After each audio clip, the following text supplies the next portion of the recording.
Hello, everyone. Massive upgrade, massive update when it comes to XDC yet again. Just like you saw in the thumbnail, the UK Parliament selects XDC, officially recognizes XDC, goes out of their way to literally mention XDC.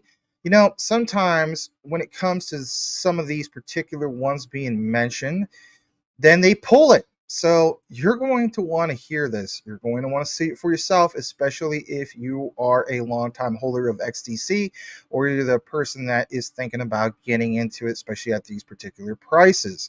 But more importantly, what updates do I have for you guys and what evidence can I also show you in regards to these bold claims? So consider smashing that like if you haven't done so already.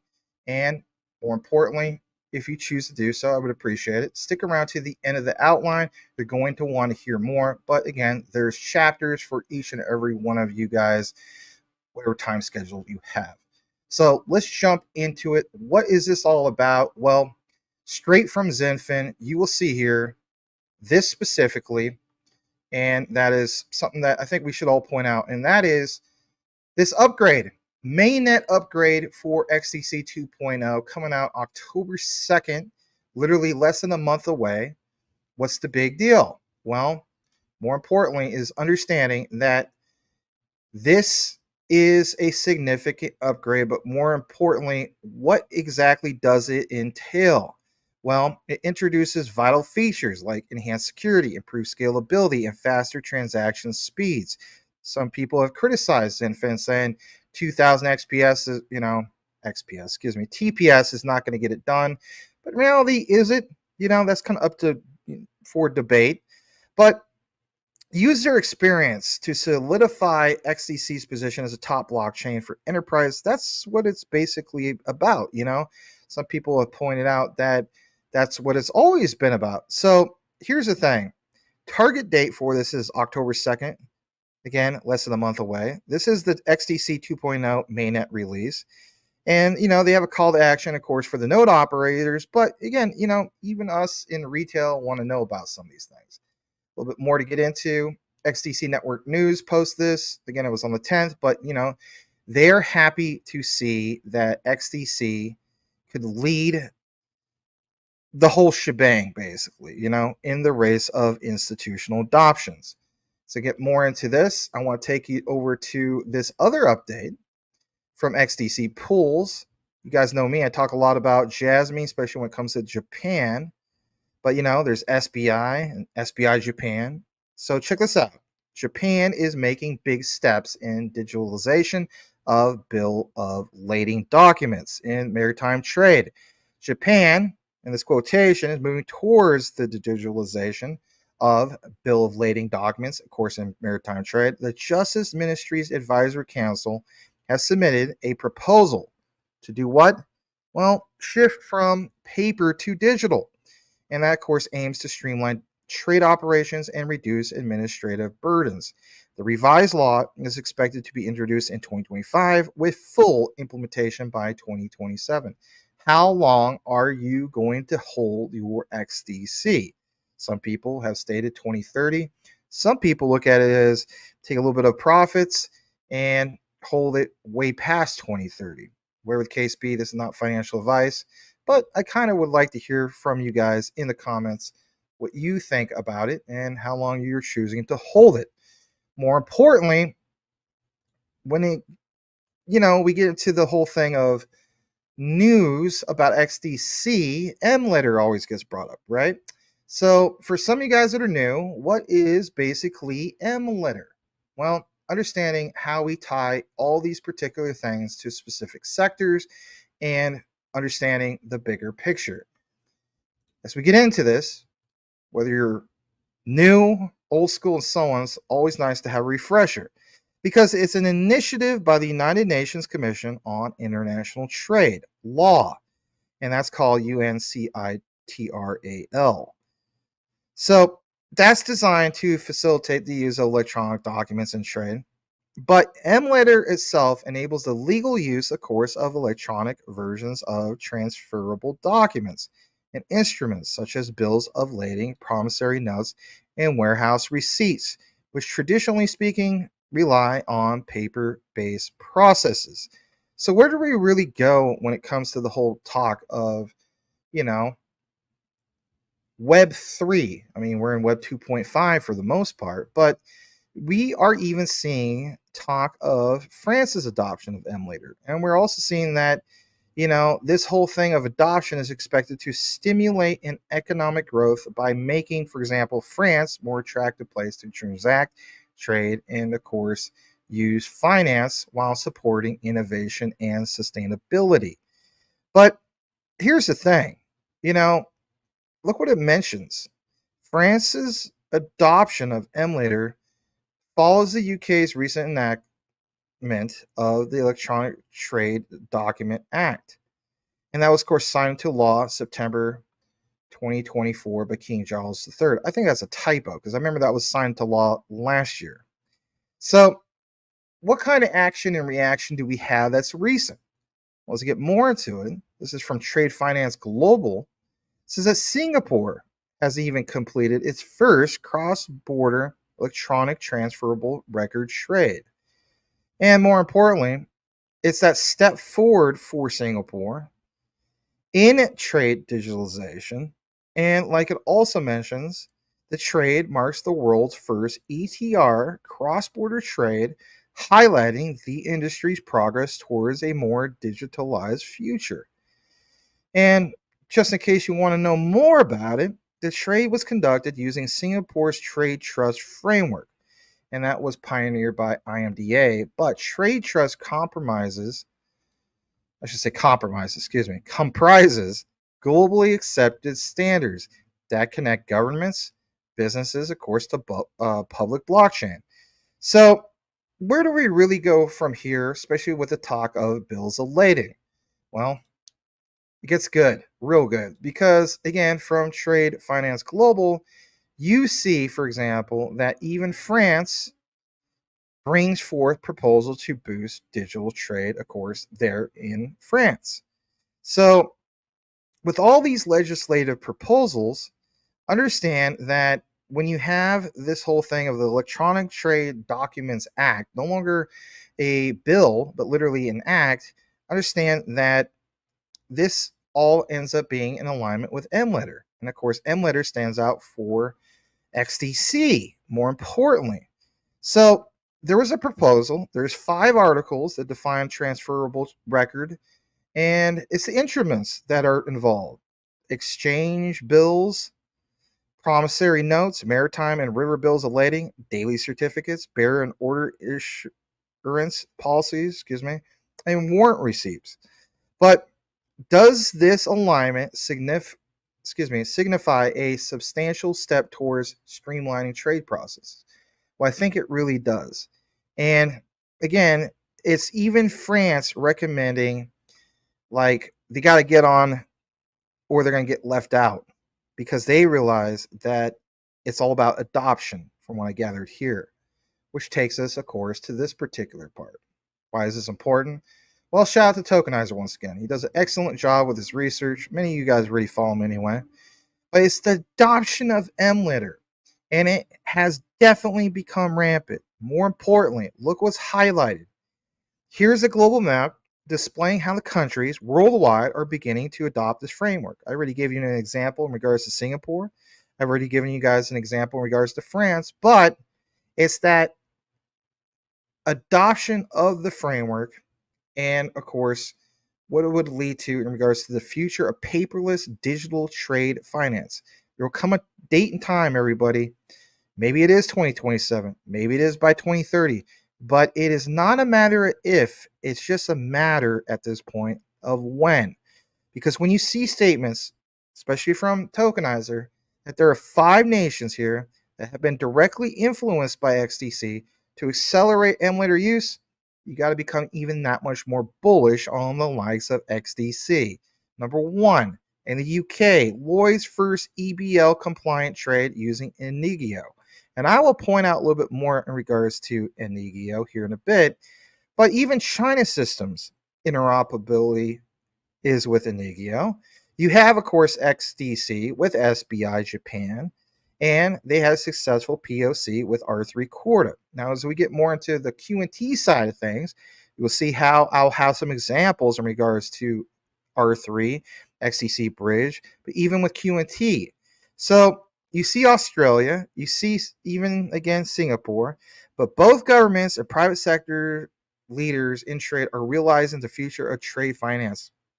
And it's definitely going digital. And check this out. Here's a screenshot. This is worth pointing out here in a bit.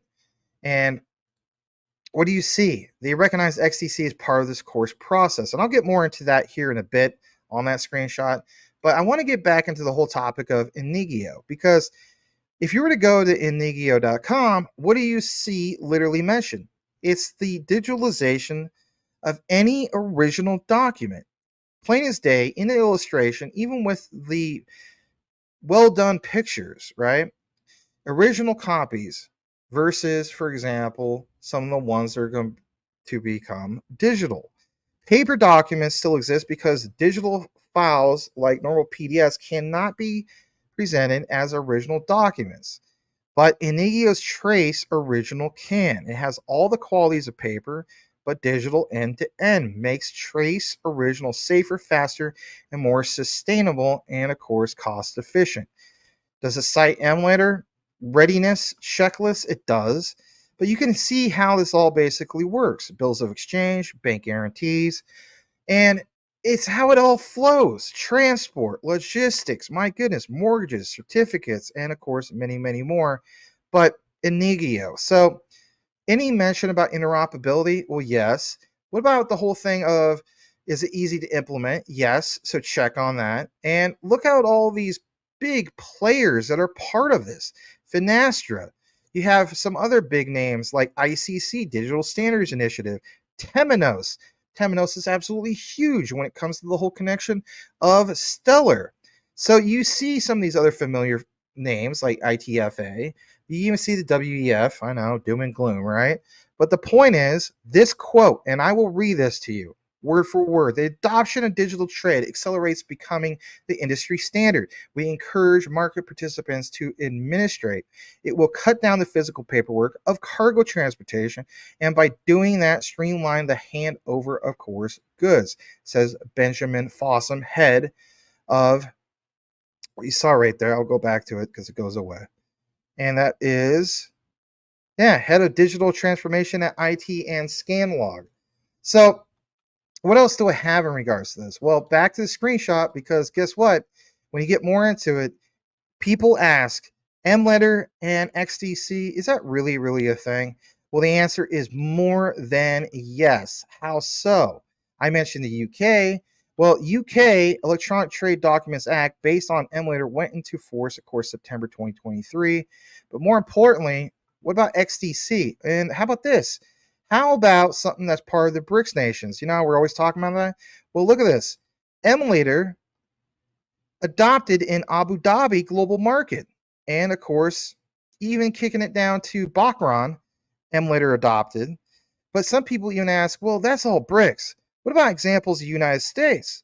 Well, what about the United States? Because as you see here, all 50 states have adopted Art 7 of and 9, I should say, Article 7 and 9 of the Uniform Commercial Code, which were the blueprint for Articles 10 and 11. And what does that mean? It's functional equivalence of the M letter. Sometimes standards have functional equivalences. It might be called something else, but again, it's frameworks, it's standards that create other standards. 24 states have adopted the new 2022 Art 12 Amendment, and that validates intangibles payable to persons in control of specific electronic record, as well as other things.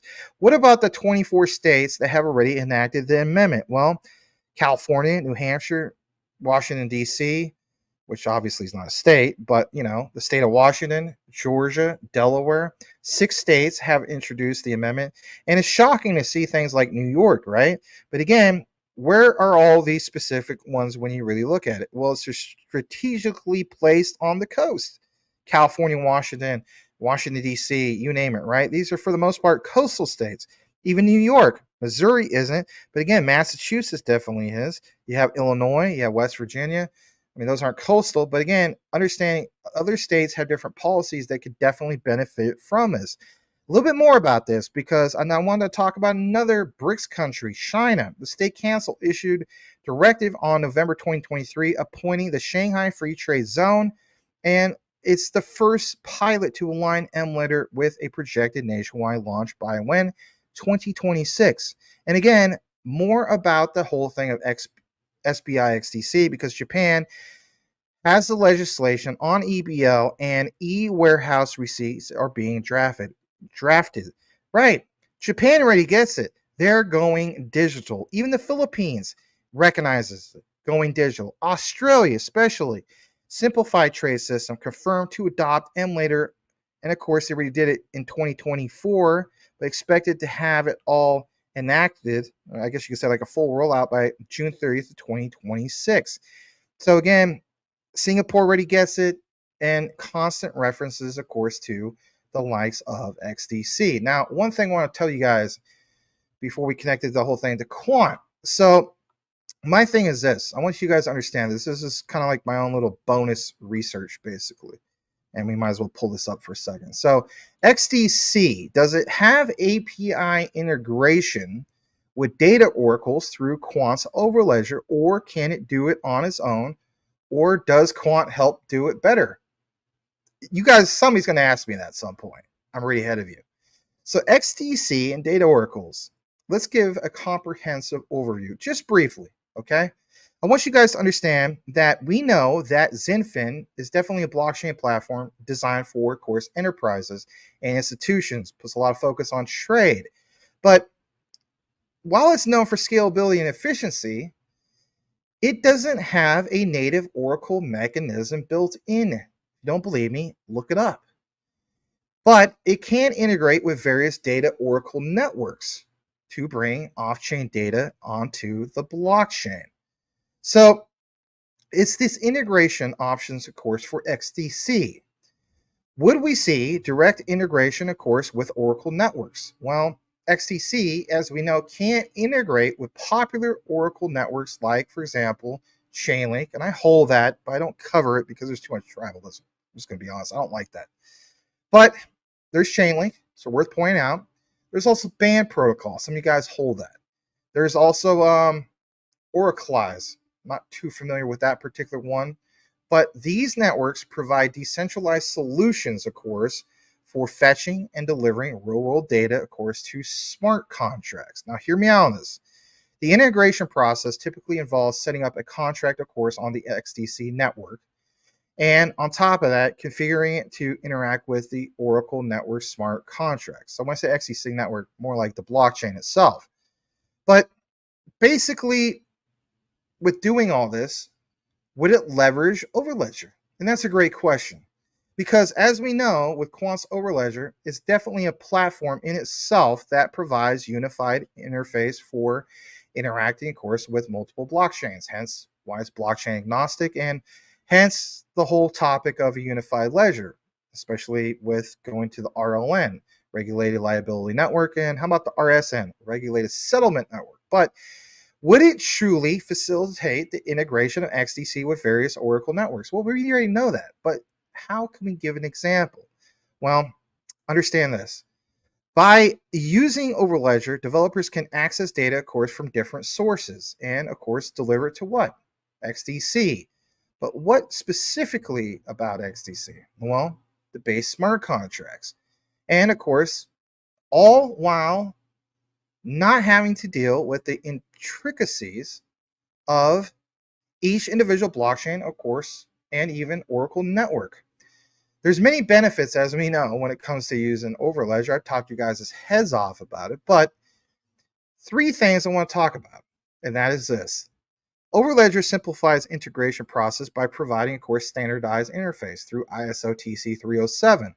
But more importantly, having the concept of a multi-blockchain compatibility allows for seamless interaction with data from multiple blockchains, making it, of course, more versatile, which brings us to the third thing, and that is, would it provide XDC enhanced security? And the answer is yes.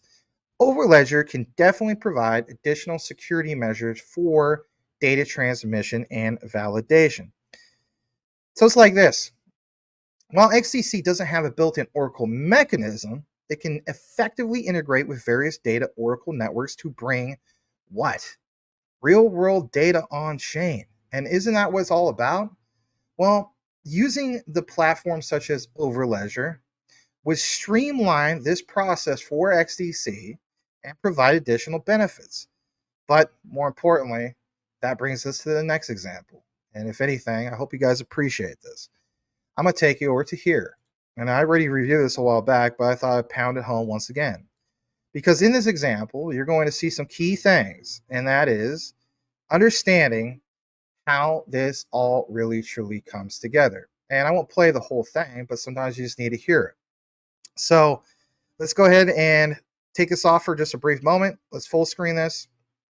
And I want to get into why I'm presenting this to you guys. So let's go ahead and jump right into it. We'll be right back. Overledger Showcase, Season 1, Episode 3, data transfers from what legacy systems? Think about XDC being a legacy system for blockchains. Here we go. Today we're going to demonstrate how you can use Make.com and Overledger to create a legacy data transfer bridge, or could be known as an Oracle. So in today's example, we're going to show you how you can take data from an existing Web2 API. In our case, we're going to use the stock price of Apple, and we're going to get that information. Okay, in the example, obviously you can use oracles. All right, so just want to throw that out there. And I was just mainly wanting to hear him say it. Now let's show you the actual visualization in regards to what? XDC. Let's take you over to that particular part. So as we get into that, check this out. This is also pretty good.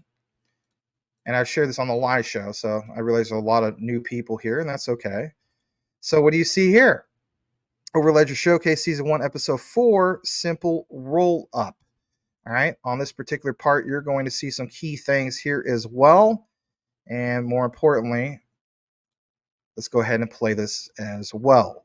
And I'm going to pause it on a key area. Here we go. We're going to prepare a smart contract transaction. We're going to interact with the smart contract here. All right, so he says we are going to interact with the smart contract here. We're going to create a smart contract. What do you see on the bigger rectangle? You see the network is XDC Apothem Testnet. And of course, the technology is Ethereum. As we know, that XDC was a fork from Ethereum. So that all adds up. And of course, he's creating what? A smart contract. Why am I showing you this? Because I want you guys to understand how we tie this all together with proof and visuals. One thing to provide opinions, another to back it up. Some of you guys have seen some of these examples, and they're great examples. So how many times have you heard about XDC connecting to R3? And how about some of these other ones? So XDC to ISO 222 bridge. You have XDC, of course, to R3. You have R3 to the BIS. You have SBI VC trade. And that's an example. And of course, you see some of the other things about Ripple, XRP. But how many times have you also heard about this? And that is XDC's R3 core to bridge. I mean, for many years, that was some that definitely stood out in regards to XDC. It's always been there. It always will be. But more importantly, optional instant settlement mechanism on Corda, and even Impel's ISO 222 financial messaging standard platform. But XDC connecting to all that. And of course, connecting to R3 is part of that whole thing of the Corda DLT platform because you have XDC on Corda's DLT. Always have, always will. But on top of that, it's connecting even to DTCC and Swift, of course, with ISO 222 standards on Corda and accelerated instant settlement possibility. That is definitely worth pointing out because even there, from R3 and with XDC, well, at the beginning outline, didn't we talk about SBI in Japan? We definitely did. So definitely have to recognize that as a core as well. Another shout out to Tokenizer. Great outline, because what we have here, you see that R3 recently launched R3 Digital Markets with Corda at the epicenter of it all. We've already covered Corda's ties to QNT. I have multiple times as well. But here's the thing. Now in 2024, we can add the UK Regulated Liability Network and Project Leonidas to the list. R3's new digital market also specifically highlights interoperability being a key cornerstone. Directly relates to their previous focuses, interoperability across both DLTs and legacy tech. Again, legacy tech, what do you see from the example with the visual from Quant Network? Yeah, exactly. Given that R3 and Quant are both the primary truly DLT related technologies in UK finances, RLN, and of course paired with their history, it's probable to think that R3's digital market will be using very similar technologies, especially given that R3 has focused towards industry standards for interoperability. It pounds it all home. But even more so, just in case you missed all this, look what it shows here, everybody. You have numerous examples in the highlights, and I'll just jump into it, and that is this. It says, for example, interoperability and integration are important for the future vision of financial markets. Then it kicks it over to the whole thing that permission and permissionless protocols, think about this, guys, can and should work together with a range of assets and currencies coexisting on multiple different networks. In those visualizations from Make, from the gentleman from the Quant Network that you saw on the YouTube video, just briefly, pounds that home. A little bit more about this because it's unlocking the true value. I wish I could blow it up more, but it won't let me. In the highlight, literally says compatibility across multiple DLT networks, business service overlays. Gee, I wonder why it's called the Overledger. Multi-network connectivity and monitoring of transactions across all connected networks. If you were to watch more of the outline, go to Quant Network on YouTube, and you will see examples of how they can settle with XDC and numerous other ones. It's all there if you were wanting to nerd it out. Now, the moment you've been waiting for. UK Parliament. Do a simple Google search. You can see it for yourself. Look at this. This is good stuff. I'm telling you flat out. UK Parliament, a solution for electronic trade documents bill evidence. XTC Trade Network. PTE Limited, a Singapore registered entity, is in the process of developing a portal which will bring a various components across border trade. But more importantly, if you go to committees.parliament.uk/written evidence/115042/PDF, it will take you to this. And man, we're about to boil it. We are about to mash it, and we're about to stick it in a stew. Because it's a solution for electronic trade documents bill. It was an evidence to support the notion. International trade is ever growing in complexities. Every nation is seeking to improve their broader compliance for imports, facilitate access to export markets for their domestic producers. And as you jump further down, what does the solution use? It uses a model law of electronic transferable records, back to Emulator citation, to enable the legal use of electronic transferable records both domestically and across borders. Emulator applies to electronic transferable records that are functionally equivalent to the transferable documents or instruments.